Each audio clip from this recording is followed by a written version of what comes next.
Hello అండి. నమస్తే. Welcome back to my channel. అందరూ బాగుండాలని మనస్ఫూర్తిగా కోరుకుంటూ నేను మీ జాన్విని.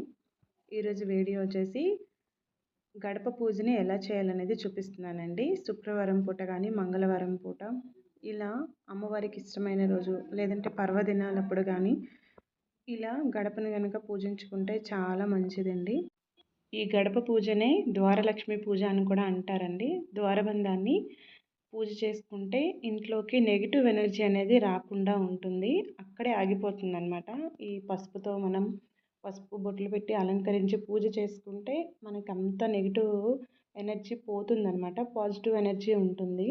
నెగిటివ్ అనేది లోపలికి రాకుండా చూసుకుంటుంది ద్వారలక్ష్మి అనేది పూజ చేస్తే. అలాగే ఈ ద్వారబంధానికి మనం దీపం, ధూపం, పుష్పం అన్నీ సమర్పించుకుంటే చాలా మంచిదండి. చాలా మంచి జరుగుతుంది. మన తెలుగు సాంప్రదాయాల్లో, హిందూ సాంప్రదాయాల్లో ఇది ఒక పూజ అనమాట. అంటే డైలీ నిత్య పూజలో ఎలా చేసుకుంటామో ద్వారబంధానికి కూడా ఇలానే వీక్లీ వన్స్ ఆర్ ట్వైస్ అంటే 1-2 సార్లు చేసుకుంటే చాలా మంచిది. ఈ ద్వార పూజ కూడా ఎప్పుడు పడితే అప్పుడు చేసుకోకూడదండి. అంటే 9 గంటల తర్వాత కానీ లేదంటే మిట్ట మధ్యాహ్నం కానీ ఇలాంటప్పుడు చేసుకోకూడదు. మోస్ట్లీ కూడా ఎర్లీ మార్నింగే చేసుకుంటారు. మార్నింగ్ ఇలా చక్కగా స్నానం చేశాక ద్వారబంధాన్ని నీళ్ళతో కడిగి ఆ తర్వాత పసుపు రాసుకొని ఇలా బియ్యం పిండితో ముగ్గులు పెట్టుకొని కుంకుమ బొట్లు పెట్టుకొని పూజనైతే చేసుకుంటారండి. మార్నింగ్ కుదరని వాళ్ళు ఈవినింగ్ టైంలో కూడా చేస్తారండి.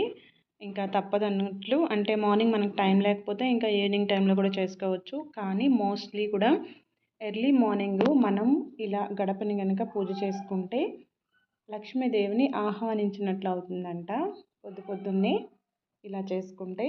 ఓకే అండి. ఇక్కడైతే చూస్తున్నారు కదా, చక్కగా బియ్యం పిండితో కడిగేసి ముగ్గులు పెట్టుకొని ఇంకా కుంకుమ బుట్టలు అయితే పెట్టుకుంటే పూజనైతే స్టార్ట్ చేసేయాలి. ద్వారలక్ష్మి పూజతో పాటు కూడా మనం తులసమ్మని కూడా మన ఇంటి ముందు పెట్టుకొని పూజ చేసుకుంటే చాలా మంచిదండి. చాలా మంది కూడా తులసమ్మని పూజించకూడదు అని అనుకుంటా. అంటే మాకు తులసమ్మ పడదు, మేము పెట్టుకోకూడదు అని చాలామంది అనుకుంటారు. అలా ఏమి ఉండదండి. తులసమ్మని పెట్టుకోండి. పూజ అంటే మీకు అలాంటి అనుమానాలు ఉంటే పూజించకండి.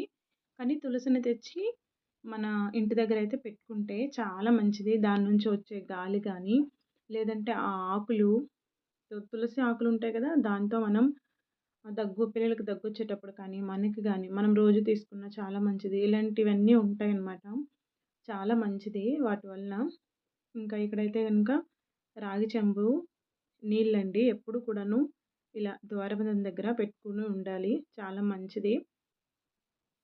ఇంకా ఆ రాగి చెంబులో పువ్వులు, అక్షింతలు, పసుపు, కుంకుమ అవన్నీ వేసినా పర్లేదు.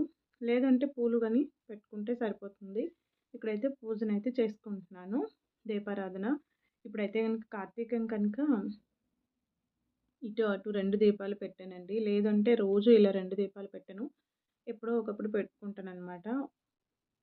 ఇంకా ద్వారబంధం పూజ అయిపోయిన తర్వాత అక్కడ తులసమ్మ ఉంది పక్కన. తులసమ్మని కూడా పూజించుకుంటున్నానండి. మనం ఇంట్లో ఎన్ని పనులు చేసినా, ఎంత హ్యాపీగా ఉన్నా సరే, అంటే ఇంట్లో దీపారాధన చేస్తే వచ్చే హ్యాపీనెస్ చాలా బాగుంటుందండి. ఆ రోజంతా కూడా పాజిటివ్గా ఉంటుందన్నమాట. ఇదిగోండి ఇక్కడైతే కనుక నేను పూజనైతే ఇంట్లో కూడా పూజ చేసేసి ధూపాన్నైతే సమర్పించేస్తున్నాను. తులసమ్మనైతే నేను పూజ అంటే ఏమి పసుపు రాసి బొట్లో పెట్టుకోలేదు కదా. అగోండి ఒక చిన్న ఇలా పసుపు పెట్టి బొట్టు మాత్రం పెట్టేశాను అంతే. ఎందుకంటే టైం అయిపోద్దండి. ఇప్పుడు కార్తీకం కదా, 6 లోపే పెట్టేయాలన్నమాట. అందుకని నేను తొందరగా అయిపోవాలని చెప్పి మరి తులసమ్మని అలా అలంకరించుకుని ఉంటే టైం అయిపోద్ది కదా. అందుకని తర్వాత చేసుకుందాంలే అని చెప్పేసి దీపారాధన అయితే చేసేసాను. నా తులసమ్మ ఎప్పుడు కూడా అలా పసుపు రాసి బొట్లు నేనే పెట్టుకుంటానండి. అలా ఉంటుంది. ఓకే అండి. వీడియో మీకు నచ్చితే లైక్ చేయండి, షేర్ చేయండి, కామెంట్ చేయండి.